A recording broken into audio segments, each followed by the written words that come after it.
Okay, so we're just off on a trip to Hay-on-Wye, to one of our favourite campsites, Dark Orchard. We're going to go there for a week, which is a bit unusual for us. We don't normally go onto a campsite. We haven't been on a campsite for some time like that.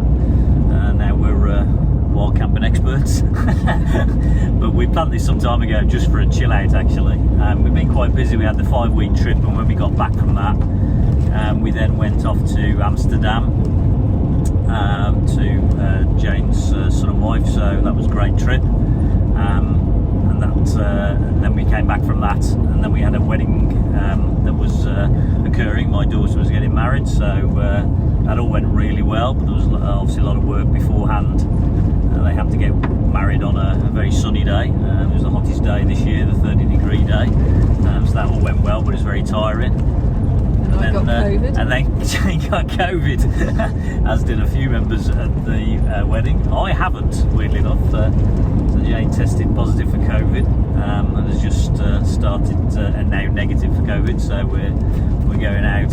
In a way, Hay-on-Wye is quite a nice place to go and just chill out, relax for the week. So in a way, it's coming a good time. So as we said, this is a chance to recharge our batteries. And whilst we're on the subject of batteries, the other reason for this trip is we want to test how long the new lithium battery lasts. So we'll show you this test and how we manage our power currently, as well as all the delights that Dark Orchard and Hay-on-Wye offer. And we also get to meet a young couple who are full-time van lifers and get to have a quick look around their fantastic van. You are ready for a different kind of life. You're silent for the wind is cold. You must return to the wild. It's one of our favourite, if not the favourite campsite. We love the people, we love the area, and really private, it's really pretty, and it's just a really nice place to go, and it's quite near to where we live as well, which helps. And now we've been away for 5 weeks and we're hardened campers. We're maybe going a bit too far, but we don't really, this is one of the few campsites that we would just go and stop.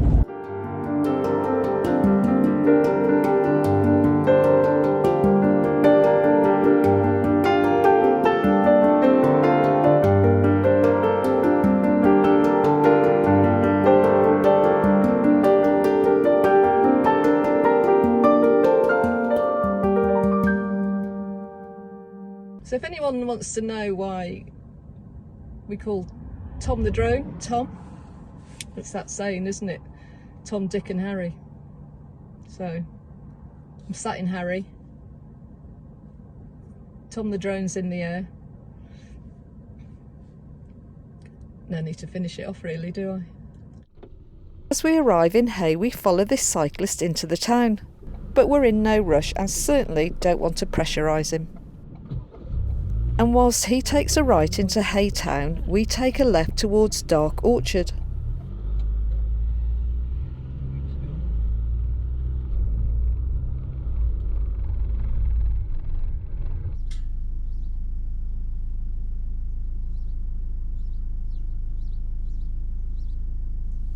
Oh, hold on. It's come back. Hold on. And that's one way to get a dent in Harry, leaving the gate swinging free.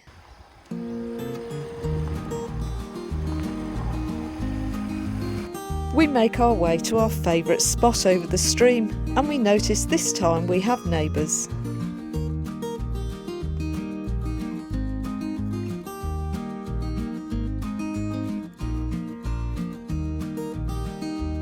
And it's time for us to set up Harry for the week.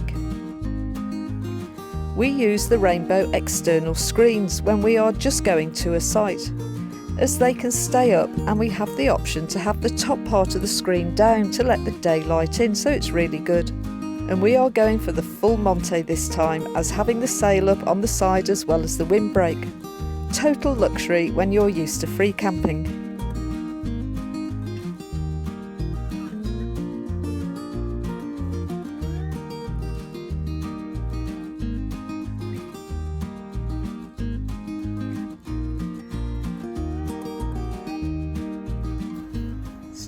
put that up.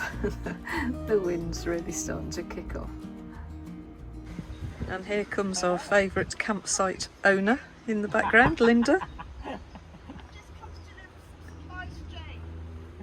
So Linda's just come across to greet us. She's brought things for Jane, but I'm sure she's got this wrong. She's absolutely wrong. I don't know why she says it's for Jane, but look at this. She brought, and they're extras as well. 4 Twixes. So that's 2 each. So that's 1 little one for Jane and 3 for me. Thank you, Linda. I forgot to take a picture of me eating it, Linda. So I had to have another one. Sorry. It's so what I needed right now. I didn't have any lunch, or we didn't have any lunch. So this is just filling a gap. Thank you, Linda. After a short chocolate break, the second half begins.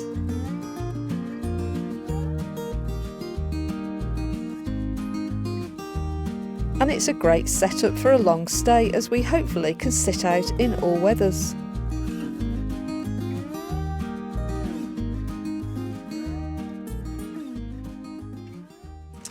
So one of the little tests I wanted to do while we're down in Hay-on-Wye, as I mentioned, is that I'd like to know how much now we've changed and upgraded to the lithium battery, and now we've sorted out the little hiccup we had when we were away for 5 weeks with the cable being disconnected from the battery. But now we understand it more.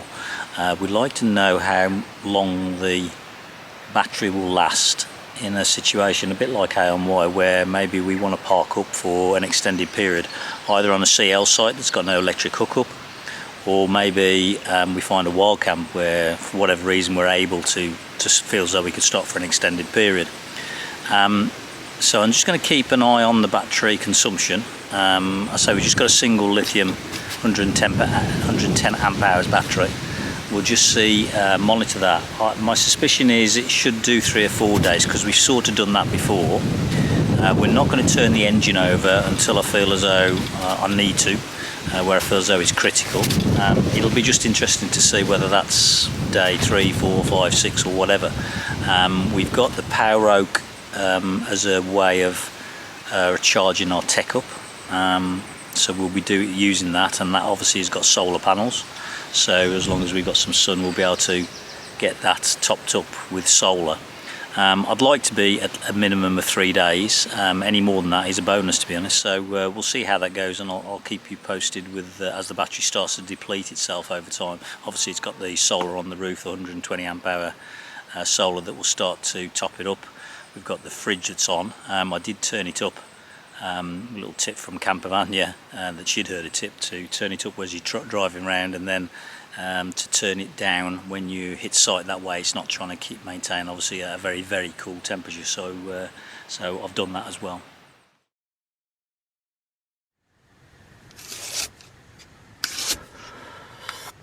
That's a view from Harry this morning. Slept really deep and well last night, and the looks like the awning's still attached to Harry. It was a bit windy in the night, so it's still there.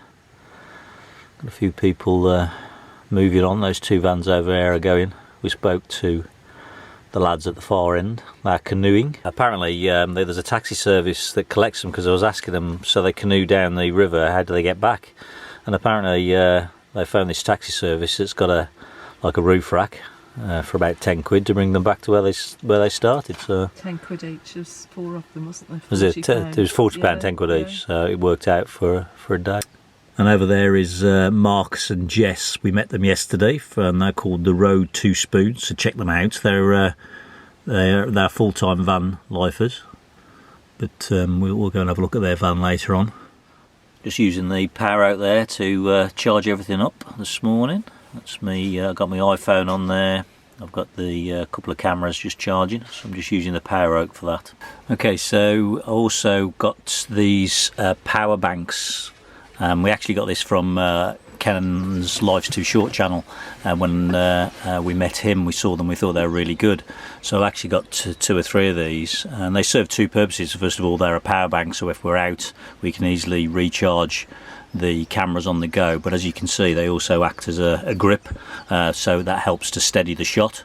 and also they stand up with the adapters that we use for the tripod, so it allows it to also sit on a something flat as well and film. So we find those quite useful, and obviously when we're off grid it means we've also got extra power sources for charging stuff. Obviously we could charge our phones off them, anything, because they're just a power source at the end of the day. So I've come across having a bacon and egg sandwich in a wrap. Jane prefers the bread, but this is a great way to eat if you especially have egg. So instead of wearing it down your sleeve, using like a fajita wrap, one of those tortilla wrap type things, and using that as the base. So give it a go. So you're lovely looking van. Yeah, Stu's got wheel I've got wheel envy. They were one of the first things we swapped out, actually. Wow. I bet that'll make a difference down the track. We've definitely got tap envy. We have a very quick look around the van as Marcus and Jess are just about to start filming a van review. They've done a brilliant job with their van, so in the description we've inserted a link to their channel, which is called The Road to Spoons, so check them out.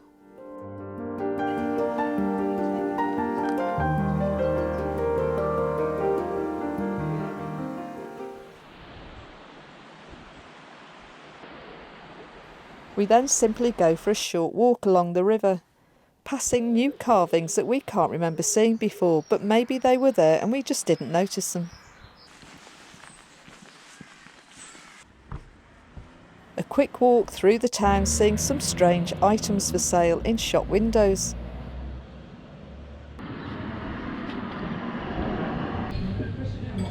And we soon find ourselves at a cafe for a light lunch.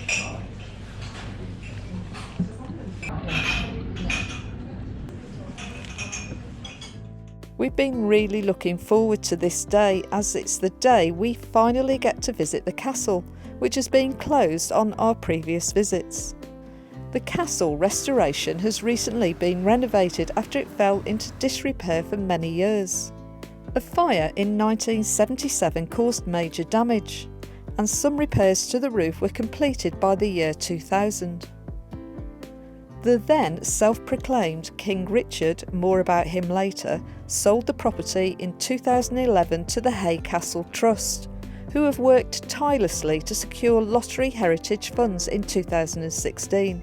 They worked with architects and builders to create this location, where learning is now carried out in the building alongside the public access to the castle and the ground floor cafe. Architects working with the Trust have created a fantastic balance of blending a modern day feel whilst highlighting the historical roots. The restoration has been well balanced, creating a new way of imagining historical buildings whilst also delivering a modern look in places.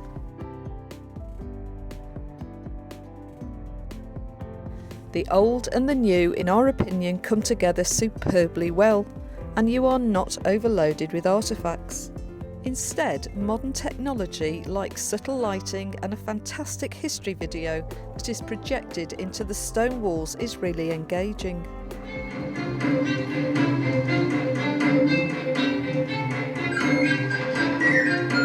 As like many historical buildings, Hay Castle has many phases to its history, dating back to around the 12th century, where the Norman part of the building was built. It's strategically located on the border of England and Wales, where battles and skirmishes occurred. These steps lead up to this trebuchet ball that was unearthed, which probably means it was fired at the castle. A trebuchet being a giant sling. After that period it became more of a house in the Jacobean times in the 16th century. At the moment the upper floor is housing a photograph portrait exhibition that had a small charge to enter, and it's got an iPad to explain the artist and the portrait story.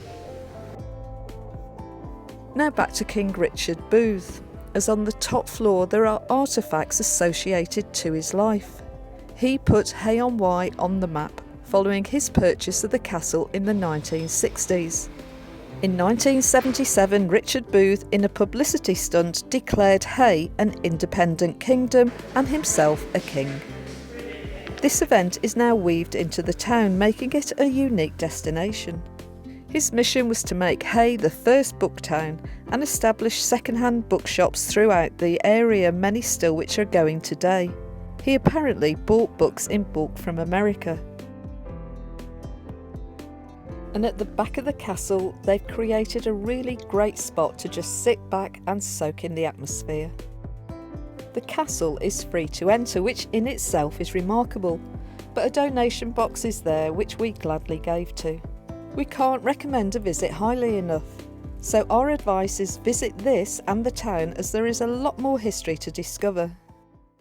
So I've come out for lunch on my own and to have a potter around. I've left Stu doing a van review. We're quite conscious now he's retired that we don't live in each other's pockets, so I've just come out for a bit of time out on my own, and that gives Stu time to do what he wants to do. And with the sun out, we top back up the power bank again. It's the international tournament of Rummy Cub at Hay-on-Wye. We're in the grand final. Timer's now on. She's on and it's running out. No, except that's not mine, it's the one next to it. This one. Jane has got one left. I have 3. Oh, shh. Thanks. Down. Are you calling? Yeah, I can't use it. Okay, I think we all better watch this now, guys and girls. So we put the 12 over there like that, and we go with the 10 and the 10 like that, and then we pull the 10 down from there like that, and we're out, and that's a win.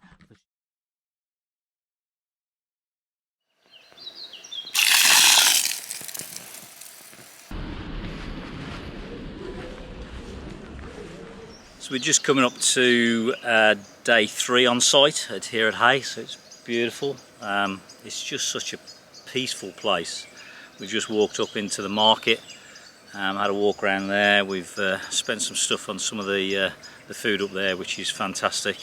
I managed to buy myself a dressed crab for lunch that I'll have a bit later on. Can I have a single dressed crab, please? 6.75 each. Yeah, so we're spoiling ourselves a bit, I'll be brutally honest. We've got some really nice tarts for later on for tea. Just looking at the van, so we're charging the power oak up. So that's 113 watts out of 120 watt solar. It's obviously bright sun at the moment, but that's probably the highest I've seen it. Free power, but I suppose I've had to pay for the power out, but I wouldn't be without this. Maybe a slightly higher rating one if I had my time over again, I don't know, but they tend to be bigger and therefore it wouldn't fit in the van. So that's gone to around about into the 20 to 40% usage over the first 3 days of charging sort of 3 cameras up, phones up, etc. So that's doing okay. I think you just got to keep on top of those things. So I've just got this door open on this side, although it's in the sun a bit. I'm just trying to, you know, when you are in these situations, it's about, in this particular case, getting cooling to the fridge, so airflow. That's just going to help the fridge not get as hot and therefore not cut in as much. From the leisure battery side of things, it's showing 13.4 volts. It was 13.2 this morning, so it's obviously taking some charge off the solar. It's obviously putting that back in because of the sun's out, so that's good. And we're at 93% state of charge, not something on charge by the way, state of charge. So that's good, and we're at day 3. So, you know, 3 days for me was the minimum I wanted to achieve on a single battery. My feeling now is that we've got at least another day. Maybe it's more sustainable. That'd be really interesting if I could go through the whole week not being hooked up and somehow managing the power. I will be using my laptop later, which means I use the power oak. So far I'm quite pleased with the batteries sort of self-sustaining itself, but we'll see. For lunch I have leftover pilaf from last night's tea, and Stu tucks into his fresh crab, before relaxing and then doing a bit of video editing. And Stu looks like he's in a World War II lookout bunker as he practices some of the auto modes on Tom the drone.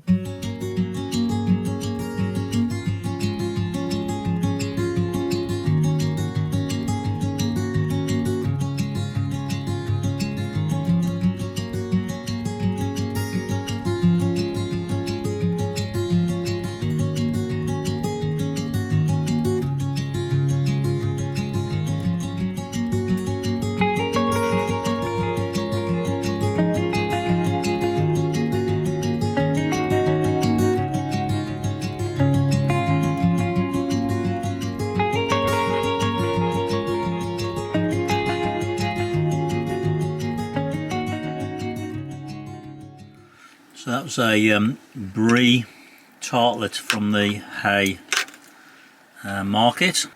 Roast leek and double mustard. I don't know what double mustard is, but... And of course I couldn't resist the pear and salty caramel. And I would show Jane's, but she's bloody already eaten it. You said I shouldn't have. Ignore that. The next few days is spent relaxing around Harry, watching movies in our home cinema setup. And one evening we visit the Richard Booth Cinema for a change. So we've just come out for a small walk up to what's called the Warren, which is along the River Wye upstream. Regarding the battery situation, we're on day 5. The week's gone really quick. We haven't done a lot other than just enjoy going around Hay-on-Wye. But no, we're on day 5 at the moment. I'm really pleased with the battery. So far, we're still in the 90+% state of charge, and we're still at 13.1, 13.2 volts this morning. And we've had intermittent sunshine, I guess, through the week, but that has kept on top of the battery. So I reckon we could easily carry on going a couple more days easily. You know, we're obviously getting enough power from the sun to keep up with the battery top up. Maybe it's gradually ebbing its way down into the 80%, but beautiful part of the River Wye. Lots of canoeists we'll probably see.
Oh, they did all right, Stu.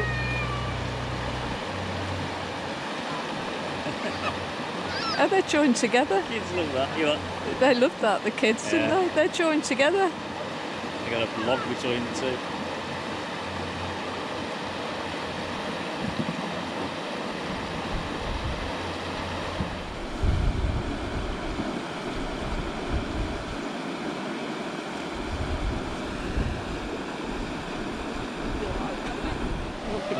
Well done.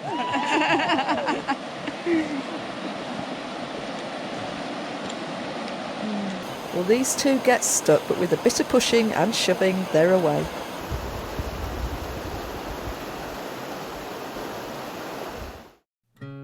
Well, we decide to pack up the outside setup whilst the sun is out, to avoid having to dry it out at home if it rains.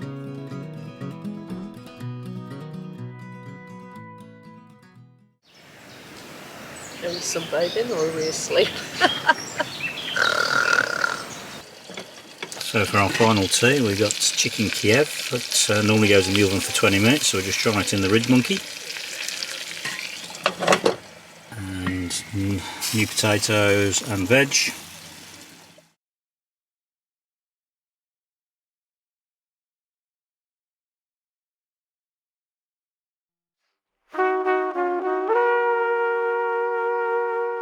So it's time to head back home after 7 great relaxing days and just what we needed. The battery test was a great success as the leisure battery lasted the whole time without electric hookup or turning Harry over at all. Obviously the sun helped to keep the power out charge, which helped take the load off the battery, but I reckon even without that 3 to 5 days would be easily achieved with careful power management.